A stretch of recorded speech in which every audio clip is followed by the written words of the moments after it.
Item number 7 is a presentation from the National Alliance of the Mentally Ill. Michelle Casey is there. Colonel Foote, would you handle the introductions, please? Yes, sir. Good afternoon. Good afternoon, rest of council. Today I've got Michelle Casey lined up to give a quick presentation on NAMI, and I met Michelle at a Leadership of Hilton Head class, and we talked for a little while, and she had just recently got promoted to the executive director of NAMI for the Low Country, and I said, you know, it'd be a good idea to have you come and do a little small presentation with us at council so that we could get you on the county channel and understand more what NAMI does. For most people that don't know what NAMI is the National Alliance of the Mentally Ill. And although there's a lot of different agencies out there that provide services to the mentally ill, NAMI is a little bit different, as they provide services to the family and caretakers of people with mental illnesses. So they are a supporting role that's very important in the community. I've been working with NAMI of the Low Country for many years at the detention center. We had them helping the families of people that were possibly mentally ill that were incarcerated.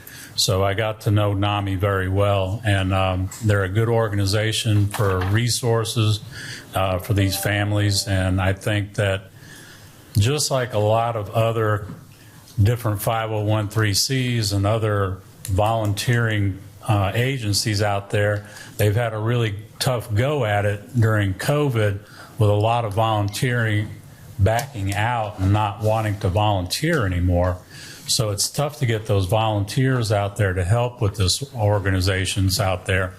So I kind of wanted to bring this back up to light, that NAMI's out there, that NAMI predominantly works off of volunteers and volunteer basis on how they provide their services.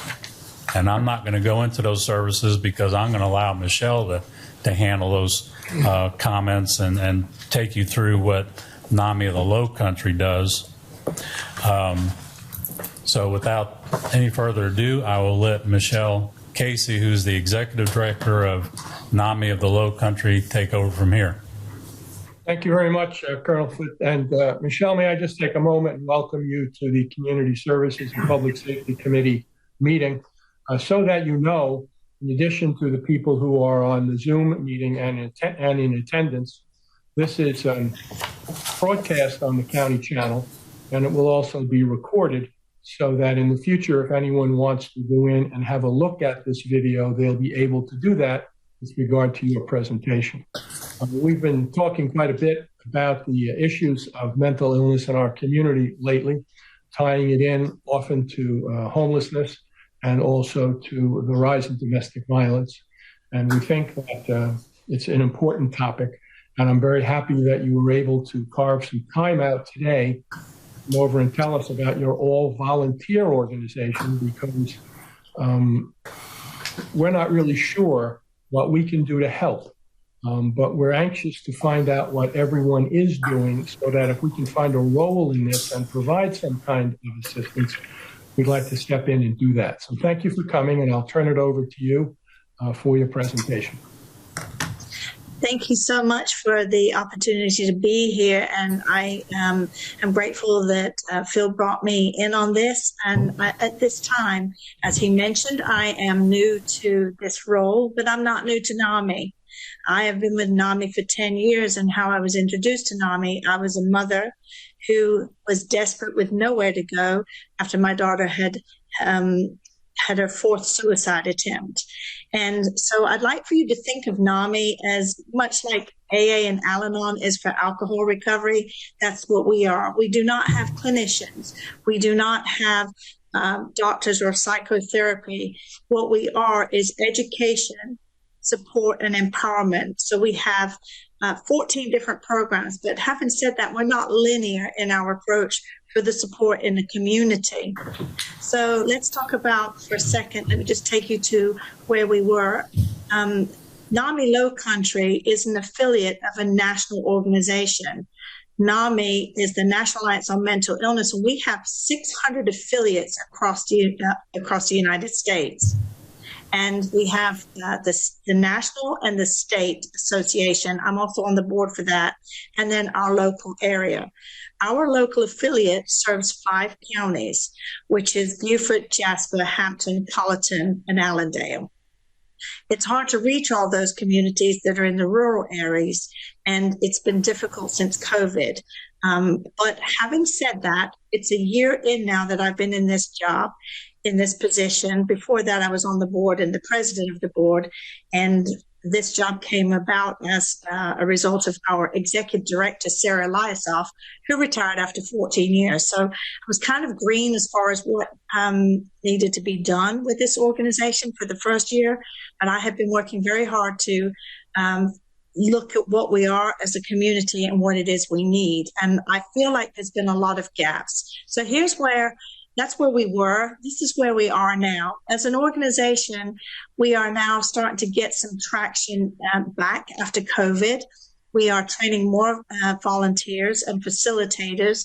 Our programs are evidence-based. They're written by doctors. So even though we're not counselors, we are trained by programs that are written by doctors, and they're pretty intensive. We have to go away for a few days to take these programs, then we have to shadow people, and that's how they come about. Do I have screen sharing capability by any chance? Yes, ma'am, you do. Yes. I do. Okay. Well, I'm going to, for the visual people here, I'm going to give them the opportunity to share my screen so you can see the programs. Okay, so can you all see those? Yes. Yes, we see 4 items there, ending Okay, on family to family. Is that the last? Yeah, there's actually 14 programs, and I can send this out to your community. I don't want to overload you with too much information because I just want you to grasp the important concepts. Yeah. If we could bring it up a bit, that might be helpful, Brenna. Okay, let me bring it up. Here, let me move you over here so I can see what's going on. Okay, I've reduced it a little bit. All right. So we have Connection. Let me just tell you what Connections is. So that's kind of like the people who are living with illness in recovery. They oftentimes are looking for opportunities to reboot their life. And one of the biggest issues with mental illness is loneliness. And so for people then to find the traction, because if they've lost their jobs, they've been in the hospital, if they've been hospitalized, or it's taken a while to stabilize, and people haven't understood their illness, they often end up in a social isolation. So Connection is a support group that meets weekly, and that's where people go who have those issues and want to rebuild their lives. Peer-to-peer is the same thing. It's more of an in-depth coaching program for people with illness. And so that is another thing for people living with illness. Our family support group, that is for loved ones like myself. I was involved with that. And the family support groups, we meet on Zoom and in person. So we have a hybrid of those that are happening also in Beaufort County and also through Zoom. The Family to Family program, I'm going to tell you, this program changed my life. This is a very in-depth program. It teaches you how to communicate and to identify the whole process of mental illness, how the system works, where we have to be proactive in advocating for family members. I'm going to tell you, I'll present this when I talk to police officers. If I'd have known about this program 15 years before I was introduced to it, it would have changed a lot of things for me. My introduction to mental illness happened when my husband was sick and had to call the police department, and he ended up in a mental hospital. And the bottom line is, I was given the advice of, oh, well, get everything out of your name. He'll never be the same again. And I said, where do I go for support? There was no support then. It was 1997. There was no Google. So NAMI's come a long way in promoting these programs and getting the word out. Our Family and Friends is sort of an intro to what Family to Family does, and helps people understand the value of understanding how to talk to somebody and live with somebody who has a mental illness. and be helpful rather than hurtful. Because a lot of times when people are desperate and they don't know what to do, it escalates and there's just a lot of gaps. Nami Basics, that's a program that we teach in the younger generation. We provide daycare for young parents who are looking to try to offset problems that seem to be showing up in younger children. And so we'll go into schools and to libraries, and we also offer that in Spanish with Basics y Fundamentos. Once again, recruiting the facilitators for this and getting them in the training programs, because the training programs have been only happening annually, but NAMI has been adjusting and is now doing Zoom trainings in order to get more facilitators out in the field as quickly as possible. Campanteando, sorry, my British accent's going to kill my Spanish accent. Campeando Esperanza, that's a bilingual program to promote outreach and meaningful engagement in the Latin community. We feel that this is a focus that we want to really expand right now. I'm working with Mental Health America and Coastal Empire to build those alliances to reach that community. FaithNet, that's an outreach program that we put into churches. We are now aiming to put mental health resource centers and teaching clergymen and people in their congregation to have their own resource centers, because that's where people gather, and there's plenty of people there that can help carry that load. Crisis intervention training. This is one of my very favorite programs. We teach this. This is a state-offered program that goes across the state. It's been in Beaufort County 3 times this year. And what we do is we explain to police officers how the experience, we have people there who've had experience with law enforcement of when they've been in crisis, what to do, what not to do, and then also to offer tools to the police officers so that when they're on scene, they know what to do. Now, I want to just elaborate on this particular program, why it's such a passion for me. Because whenever a police officer is showing up on the scene, they have about 4 seconds and 25 feet to assess who is the danger in that situation. And they have to make a decision then who is the threat, and then remove the threat. And if it's somebody in crisis who is psychotic, there's really not a place that is in between that a police officer has resources, and it's a lot on them. And I just taught a class maybe 3 weeks ago, and I said, what could we as a community do to help you to offset the pressures that you're now under? Because calling 911, there are now problems there. I've experienced this myself, even with the crisis teams, crisis mobile units. Unless somebody is going to attempt suicide or is homicidal, those resources are so thin that the gap in the middle doesn't seem to be being addressed. So I asked the police officers what would work. What could we help them with? And they said one of the things that has been really helpful with law enforcement is what Bluffton Police Department has done with Hannah Anderson, which is a mental health advocate who has taken off a lot of the stress of the police officers, that she comes to the scene, she does a lot of the follow-up, and it then relieves the stress on the manpower that you have working in the field. So I think to get more people in those roles throughout the counties would be ideal, particularly in Beaufort as the need is growing. Also, with the law enforcement, if somebody is dangerous and in a psychotic episode with mental illness, I had a case where I called over at the Beaufort County Jail, and I talked to Colonel Grant, and I said, what can we do to help? She said, well, there are a lot of gaps that were missed before we got here, but if somebody is in crisis and they become violent, there's not a place for them to go. And the thing is once they're incarcerated, there isn't a whole lot anybody can do to advocate and help move people from that situation until a bed becomes available that has the security to house those people. So those people can be medically in crisis mentally, really need mental health attention rather than incarceration. So that's another gap that I've identified in my year here that we need to address. And I'd like to partner with the county on how we can put education into the prison systems so that family members know how to respond before people get to that crisis moment. Another very invaluable program that we have is something called Ending the Silence. This is where we'll take somebody who's been in the school, who is a young person who has had a mental health problem, and then we have a facilitator, and we do in-school presentations and teach middle and high school students how to recognize when their peer is in trouble. They're more likely to tell their friends when there's a problem than they will their parents or a teacher. And what we do is we help them identify who those safe people are when there's a problem that seems to be occurring. One of our other programs is In Our Own Voice. This is a public education presentation. This is where people who have been through the mental health system, have recovered, go into the hospitals and offer hope to those who have been recently hospitalized and connect them to our organization.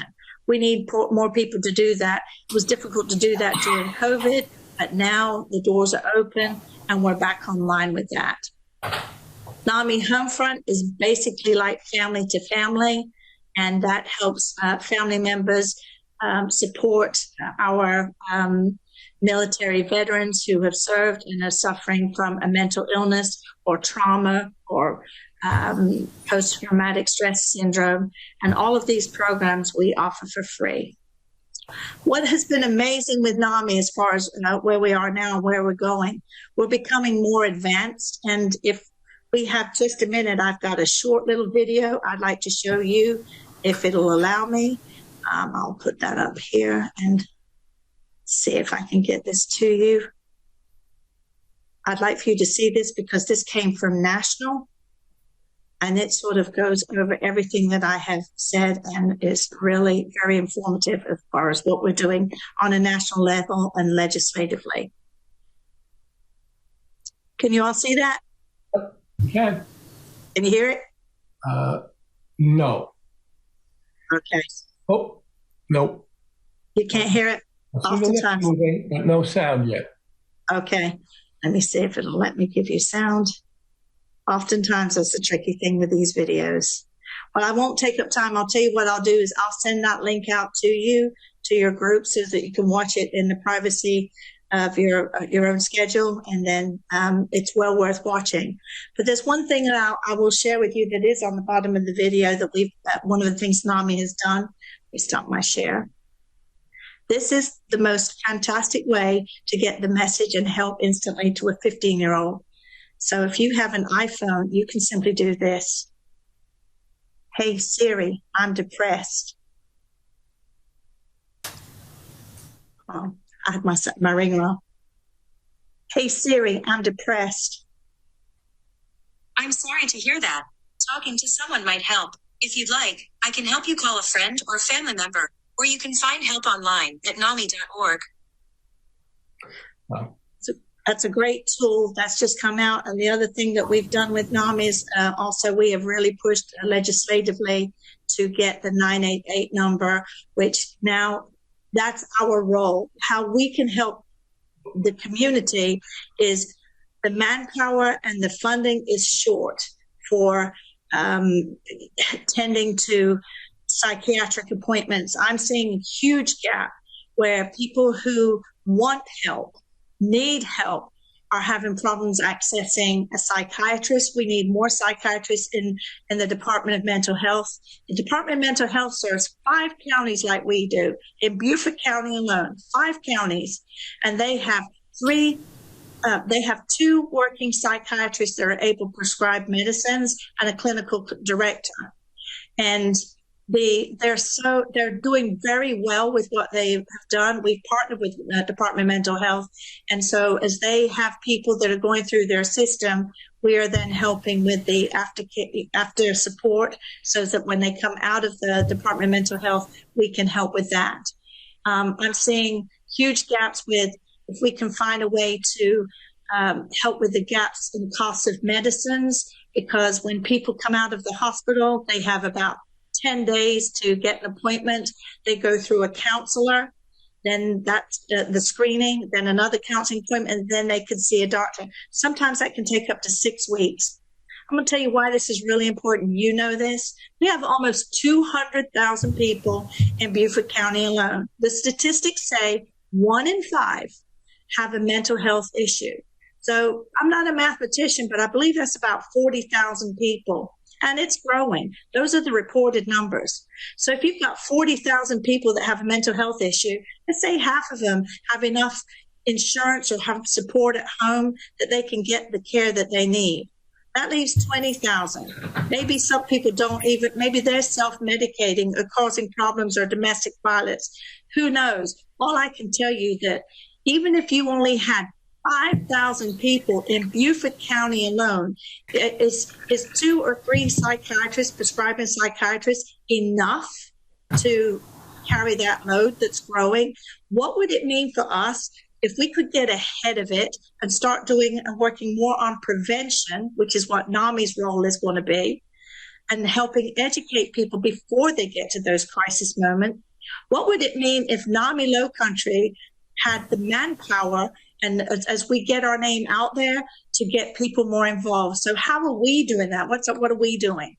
We have our big Nami Walk this weekend. We had 200 participants come out to the beach and come and participate. But how many of you in this group heard of NAMI and knew what we did? So that's the challenge. How can you partner with us? Get the word out. How can we help you? We'll be the support that's not covered. And that's all I have to offer to you today. So thank you for your time. Well, that was quite a lot. Thank you. And all very important. I have some questions I'd like to focus in on, but I'll hold those until I hear from anyone else who might have a comment, an observation, or a question. Are there any out there who wish to answer, say anything, ask a question? Yes. Okay, yes, I would, if you don't mind, okay. Mr. Chairman. Yeah, no, go right ahead. Yeah, Ms. Michelle, I can't think of your last name here. Casey. Casey. Yes, ma'am. I was very intrigued by the crisis intervention training that you're offering. One, was it receptive of law enforcement when you provided those training? And do you do any follow-up to see whether some of the intervention is being carried out at this time? And then the last question I have on that is, should the law enforcement actually have a physical person on staff to go out on cases like that or on calls, or should that be a separate entity altogether to assist them on the scene when they get there? Because like you said earlier, they only have a short window of opportunity to respond, and we want it to be appropriate. And a lot of times law enforcement, they do a good job of law enforcement, but I don't know whether they really do as well a job with assessing mental illness. That's my question. Thanks. Well, thank you for those questions. And there are about 4 of those, so I'll do it just as fast as I can. And probably about the 100 and something officers that I've talked to over this past year doing crisis intervention training. The sheet that I just went through that I showed you, an officer said to me, I'll be handing these things out like Skittles, because he didn't even know we existed. And so what I recommended was that sheet is printed and posted in all the precincts, and talking with the police chief. As far as does the mental health advocate work, I can tell you that the Bluffton Police Department seem to be having a working model. I think that should be something to explore with all law enforcement areas, because they seem to be having great success there. Hannah Anderson has been featured in local articles of late, so if you want to read up on that. But I think that that's definitely worth exploring. I can't speak to that on what their success level is and what their metrics are, but I can tell you that the response that I'm getting with crisis intervention with the law enforcement. They learn things, but they said, we need tools. What tools can I, and that's when I said to them, I'm not going to stand here and tell you how to, that you're not treating people with mental illness right, because I feel like the officers that I've encountered are compassionate and caring and frustrated that they're not getting the support that they need on the front lines. And I think that NAMI can help with the education, and I think the county could help by offering them support with somebody that just deals with a mental health side of it. Hannah Anderson, who is working with Bluffton Police Department, she will go out in a crisis situation, and then she does the follow-up to check and direct people to the proper resources, us being one of them. Thank you. Okay, Michelle, I have a couple. How many volunteers do you have in the 5-county area? Right now, probably about 25. Okay. Are you a registered 501c3 by any chance? Yes, we are. Okay. Where do you get your funding to operate here? In other words, do you have any grants coming in that help you? I have applied with the Beaufort Fund, and the person that's done this before me has really built up quite some strong relationships with other nonprofits. We've gotten some from the Bargain Box and local nonprofits, the Church Mouse and things like that. Some of the local communities like Palmetto Cares, Wexford, Long Cove. We write grants to those. And we were able to get some assistance after COVID because we were really affected deeply by COVID. Mm-hmm. And so the town of Bluffton gave us a grant this year of $12,000.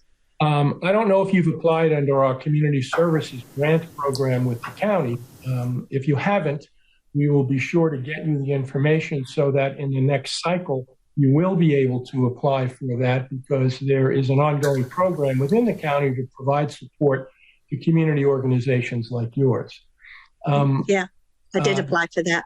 Okay. The mental health advocate is probably someone who should be assigned to the sheriff's department, and we will be happy to talk to him on your behalf if you haven't, and try and establish a point of contact with you, with them, so you can talk to them further about that.